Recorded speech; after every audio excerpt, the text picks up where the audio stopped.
नमस्कार दोस्तों, TET classes with Sneha में आपका स्वागत है। दोस्तों, आज की क्लास में science CTET previous year 2 फरवरी 2023 का पेपर सॉल्व करेंगे। आइए क्लास शुरू करते हैं। क्वेश्चन है, ऐसे कथनों की पहचान कीजिए जो सही नहीं है। जो सही नहीं है उसकी पहचान कीजिए। दोस्तों, ए है आवेश परिपथ में प्रवाह के साथ व्यय हो जाता है।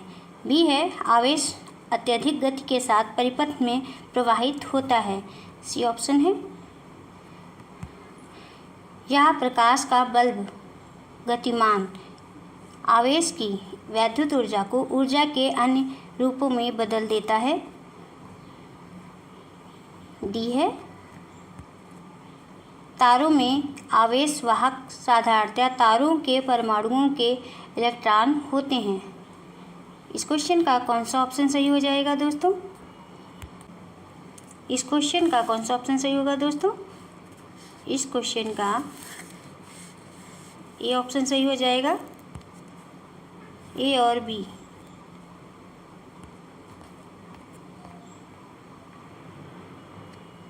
ए है आवेश परिपथ में प्रवाह के साथ व्यय हो जाता है और बी है आवेश अत्यधिक गति के साथ परिपथ में प्रवाहित होता है। नेक्स्ट क्वेश्चन है 62 क्वेश्चन।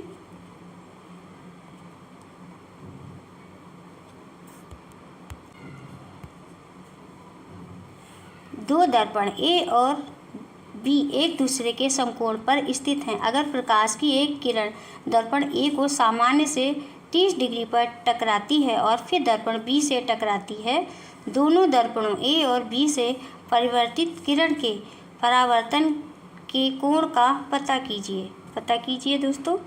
कौन सा ऑप्शन सही होगा इस क्वेश्चन का? इस क्वेश्चन का ए ऑप्शन सही हो जाएगा। 30 डिग्री और 60 डिग्री क्रमात् ये ऑप्शन सही होगा। नेक्स्ट क्वेश्चन है 63 क्वेश्चन।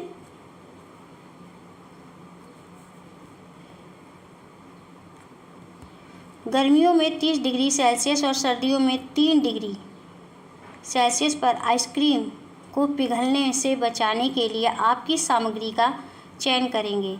ए है सर्दियों में एल्युमिनियम पर्ण और प्लास्टिक गर्मियों में। बी है दोनों मामलों में कंबल। सी ऑप्शन है एल्युमिनियम दोनों मामलों में। और डी ऑप्शन है प्लास्टिक पर्ण सर्दियों में और गर्मियों में कंबल।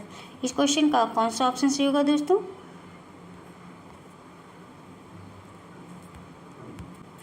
इस क्वेश्चन का बी ऑप्शन सही हो जाएगा। दोनों मामलों में कंबल। गर्मियों में 30 डिग्री सेल्सियस और सर्दियों में 3 डिग्री सेल्सियस पर आइसक्रीम को पिघलने से बचाने के लिए आप दोनों मामलों में कंबल सामग्री का चयन करेंगे, क्योंकि कंबल एक अच्छा थर्मल इंसुलेटर है या तापीय ऊर्जा के चालन और विकिरण को कम करता है। नेक्स्ट क्वेश्चन है 64 क्वेश्चन। एक दूरी समय आलेख में दो कमरों ए और बी की गति एक सीधी रेखा के रूप में आलेखित की गई है। यदि आलेख पर बी की तुलना में ए की रेखा अधिक ऊंची है, तब आलेख से क्या निष्कर्ष निकालेंगे? ए है बी की गति ए की गति अधिक है। बी की गति से ए की गति अधिक है। और बी ऑप्शन है बी द्वारा तय की गई दूरी से ए द्वारा तय की गई दूरी अधिक है। सी ऑप्शन है ए की गति से बी की गति अधिक है। डी ऑप्शन है ए द्वारा तय की गई दूरी से बी द्वारा तय की गई दूरी अधिक है। इस क्वेश्चन का कौन सा ऑप्शन सही होगा दोस्तों? इस क्वेश्चन का ए ऑप्शन सही हो जाएगा। बी की गति ए से बी की गति से ए की गति अधिक है, क्योंकि ढलान यानी कि ऊंचाई जितनी अधिक होगी गति उतनी ही अधिक होगी। नेक्स्ट क्वेश्चन है 65 क्वेश्चन।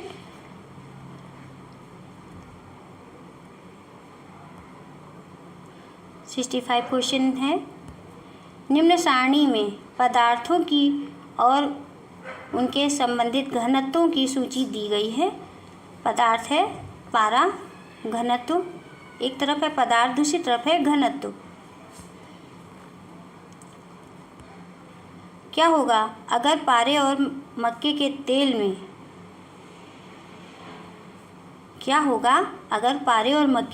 से भरे एक ग्लास में एक तांबे की सिक्के को डाल दिया जाए?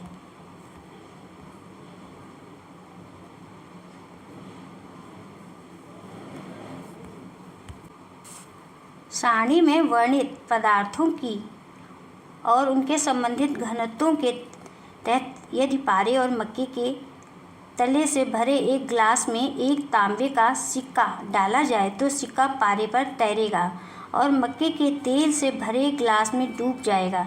इसका मुख्य कारण है कि पारे का घनत्व तांबे के सिक्के के घनत्व से अधिक है, वहीं मक्के के तेल का घनत्व तांबे के सिक्के के घनत्व से कम है। नेक्स्ट क्वेश्चन है 66 क्वेश्चन।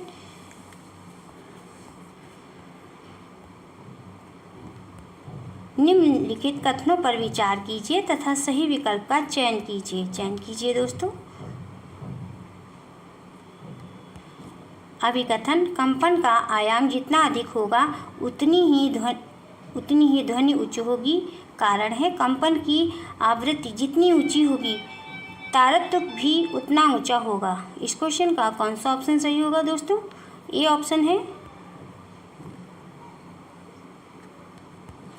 अभिकथन और कारण दोनों सही हैं तथा कारण अभिकथन की सही व्याख्या है। बी है अभिकथन और कारण दोनों सही हैं परंतु कारण अभिकथन की सही व्याख्या नहीं है। सी है अभिकथन सही है परंतु कारण गलत है। डी ऑप्शन है अभिकथन गलत है परंतु कारण सही है। इस क्वेश्चन का कौन सा ऑप्शन सही हो जाएगा दोस्तों? इस क्वेश्चन का बी ऑप्शन सही हो जाएगा। अभिकथन और कारण दोनों सही हैं परंतु कारण अभिकथन की सही व्याख्या नहीं है। नेक्स्ट क्वेश्चन है 67 क्वेश्चन। मिली एक पिचके हुए गुब्बारे को लेती है तथा उसे कांच की बोतल के सिरे पर लगा देती है और वह उस कांच की बोतल को खौलते उबलते पानी के पात्र में रख देती है। गुब्बारे की आकृति में परिवर्तन होता है।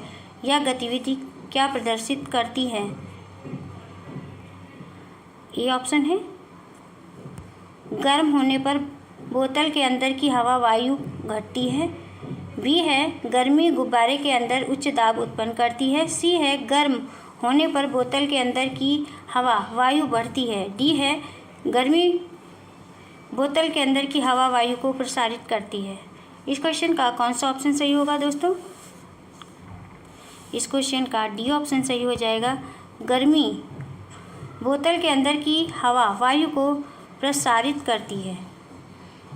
मिली एक पिचके हुए गुब्बारे को लेती है तथा उसे कांच की बोतल के सिरे पर लगा देती है। वह उस कांच की बोतल को खौलते उबलते पानी के पात्र में रख देती है। गुब्बारे की आकृति में परिवर्तन होता है क्योंकि गर्मी बोतल के अंदर की हवा वायु को प्रसारित करती है। नेक्स्ट क्वेश्चन है 68 क्वेश्चन।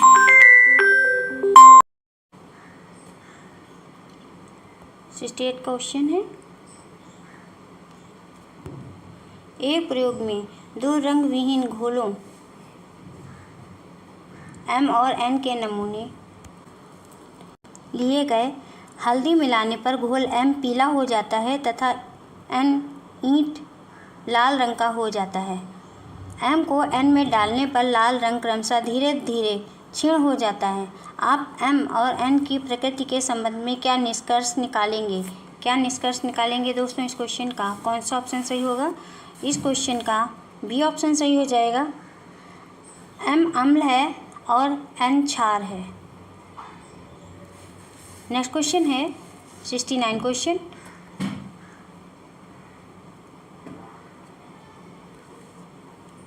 समुच्चय की पहचान कीजिए जो कि एक खाद्य संरक्षक परिरक्षी नहीं है। ए है आयरन ऑक्साइड व पोटेशियम परमैंगनेट। बी है सोडियम बेंजोएट व सोडियम मेटाबाइसल्फाइड और सी है सोडियम क्लोराइड व सिट्रिक अम्ल। डी ऑप्शन है। विटामिन सी, एस्कॉर्बिक अम्ल व शर्करा। इस क्वेश्चन का कौन सा ऑप्शन सही होगा दोस्तों? इस क्वेश्चन का ए ऑप्शन सही हो जाएगा। आयरन ऑक्साइड व पोटेशियम परमैंगनेट। आयरन ऑक्साइड व पोटेशियम परमैंगनेट खाद्य संरक्षक नहीं है। आयरन ऑक्साइड का उपयोग मिठाई, जैतून या पनीर को रंगने के लिए व्यापक रूप से औद्योगिक खाद्य रंजक के रूप में किया जाता है। पोटेशियम परमैंगनेट एक अकार्बनिक यौगिक है। यह गहरे बैंगनी रंग का क्रिस्टली ठोस पदार्थ होता है जो पानी में घुलनशील होता है। इसका उपयोग आतिशबाजी में किया जाता है। नेक्स्ट क्वेश्चन है 70 क्वेश्चन है निम्नलिखित में से कौन से समुच्चय केवल रासायनिक परिवर्तन से समाविष्ट हैं? ए है तेल का उबलना, मग का टूटना, कागज का जलना। बी है पानी में कॉपर सल्फेट घोलना, भोजन पचाना, कागज को काटना। सी है अंडे को तोड़ना, लवण युक्त जल को उबालना, जल से स्याही को मिलाना। डी है लोहे को जंग लगना, कागज का जलना, भोजन पकाना। इस क्वेश्चन का कौन सा ऑप्शन सही होगा दोस्तों? इस क्वेश्चन का डी ऑप्शन सही हो जाएगा। लोहे को जंग लगना, कागज का जलना या कागज को जलाना, भोजन पकाना। पदार्थों के अणुओं का रासायनिक अथवा अणुओं की आंतरिक संरचना में परिवर्तन होना ही रासायनिक परिवर्तन कहलाता है। ये परिवर्तन स्थायी होता है। ये परिवर्तन का कारक हटा लेने पर पुनः मूल अवस्था की प्राप्ति नहीं होती है। रासायनिक परिवर्तन के उदाहरण हो सकते हैं जैसे कि लोहे में जंग लगना, कागज का जलना और भोजन का पकना, दूध से दही का बनना, दूध का फटना जैसे उदाहरण हो सकते हैं। 71 क्वेश्चन है।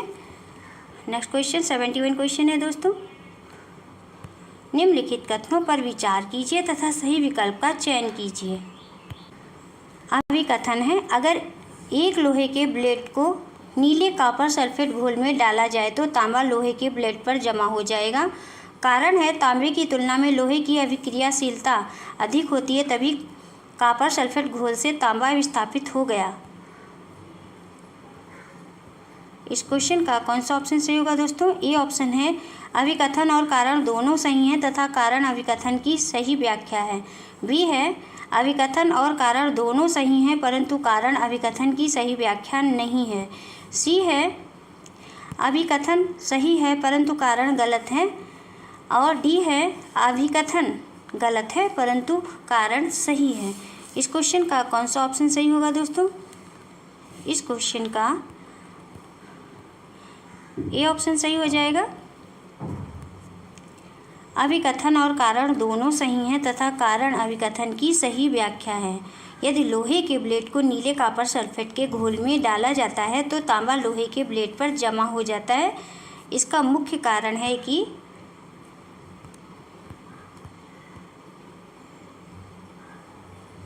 तांबे की तुलना में लोहे की अभिक्रियाशीलता अधिक होती है, तभी कॉपर सल्फेट घोल में तांबा विस्थापित भी हो जाता है। इसीलिए कथन और कारण दोनों सत्य हैं। कारण कथन की सही व्याख्या करता है। नेक्स्ट क्वेश्चन है दोस्तों 72 क्वेश्चन। जिंक पाउडर को परख नली में तनु हाइड्रोक्लोरिक अम्ल में डाला गया, क्या होना अपेक्षित है? ए है हाइड्रोजन गैस उत्सर्जित होगी। बी है कोई अभिक्रिया नहीं होगी।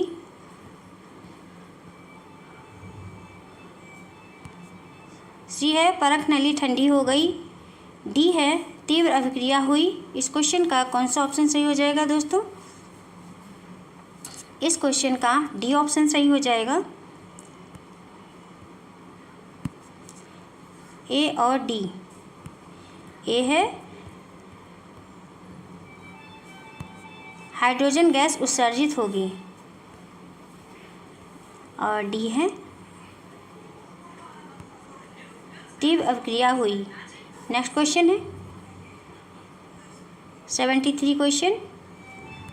पाचन के संदर्भ में निम्नलिखित को पहचानिए। ए है सरल शर्करा में विघटित होता है, बी है ग्लिसरॉल में विघटित होता है, सी है सरल अमीनो अम्ल में विघटित होता है, और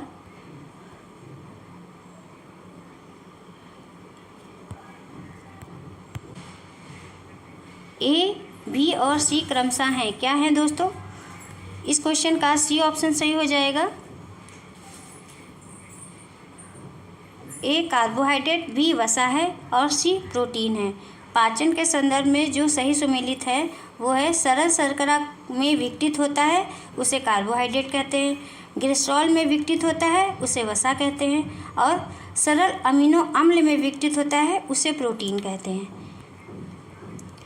नेक्स्ट क्वेश्चन है 74 क्वेश्चन। पेट्रोल डीजल की बचत के लिए निम्नलिखित कुछ सुझाव हैं जो सही नहीं हैं, उसकी पहचान कीजिए।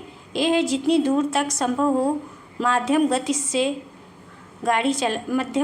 गाड़ी चलाएं, और बी है या सुनिश्चित करें कि पहिए में दाब मध्यम रूप से कम हो, और सी है वाहन का नियमित रखरखाव सुनिश्चित करें। डी है लाल बत्ती पर इंजन बंद कर दें। इस क्वेश्चन का कौन सा ऑप्शन सही हो जाएगा दोस्तों? इस क्वेश्चन का बी ऑप्शन सही हो जाएगा, या सुनिश्चित करें कि पहिए में दाब मध्यम रूप से कम हो।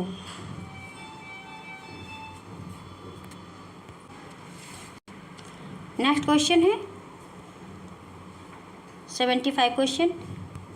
निम्नलिखित जोड़ों में से कौन सा मूसला जड़ का उदाहरण है? इस क्वेश्चन का सी ऑप्शन सही हो जाएगा। शलजम टैपियोका। मूसला जड़ मुख्य जड़ होती है जो अन्य छोटी पार्श्व जड़ों के साथ मिट्टी में बढ़ती है। मूसला जड़ों के प्रमुख उदाहरण हो सकते हैं शलजम, टैपियोका, चुकंदर, गाजर, मूली आदि। नेक्स्ट क्वेश्चन है